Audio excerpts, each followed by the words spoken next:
ఓదార్పు బాబ్లీలపైనే మేడంతో చర్చ.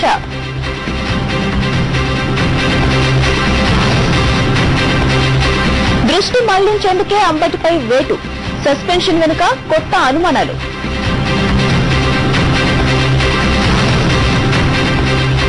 వైఎస్ తర్వాత పేదల దేవుడు చిరంజీవే.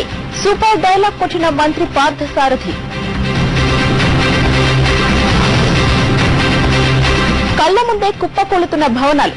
వరదలతో చైనా అతలాకుతలం.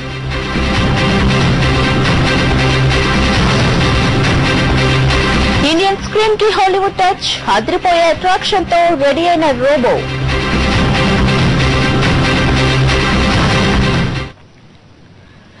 టీఆర్పీ అధినేత చిరంజీవిని పొగిడే పనిలో పడ్డారు కాంగ్రెస్ నేతలు. చిరంజీవి అభిమానులంటూ మొన్న రోసే చెప్పగా రాష్ట్రంలో వైఎస్ తర్వాత పేదల గురించి ఆలోచించే వ్యక్తి చిరంజీవేనంటూ సంచలన వ్యాఖ్యలు చేశారు మంత్రి పార్థసారథి. చిన్నప్పటి నుంచి చిరుకు వీరాభిమానం చెప్పిన మంత్రి మెగాస్టార్ ను పొగడ్తల్లో ముంచెత్తారు.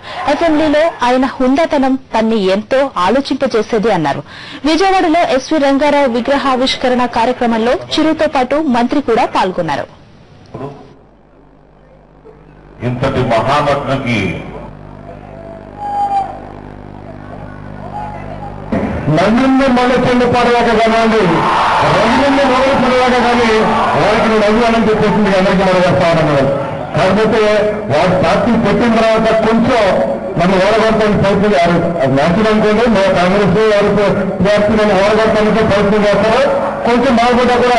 కానీ వారితో 2 సంవత్సరాల నుంచి అసెంబ్లీలో మరి కొంత పనులు నడుస్తూ జరుగుతుంది. వారి ఏదైనా సమస్య మీద మాట్లాడినా కూడా, నేను వారి ఇతర శాసనసభ్యులతో మాట్లాడినా కూడా వాళ్ళ సంస్కారం మంచితనం కూడా చాలా గొప్పగా ఉంది. ఇంకా నేను అభిమానం చేస్తాను చెప్పేసి నేను మనం చేస్తాను. వారి పేదల పట్ల పేదల గురించి మాట్లాడే విషయాలు చూస్తుంటే మా రాజశేఖర రెడ్డి గారు తర్వాత చిరంజీవి గారు ఈ రాష్ట్రంలో పేదల గురించి ఆలోచించే వ్యక్తులుగా నేను నిర్ణయిస్తానని మనం చేస్తాను. నేను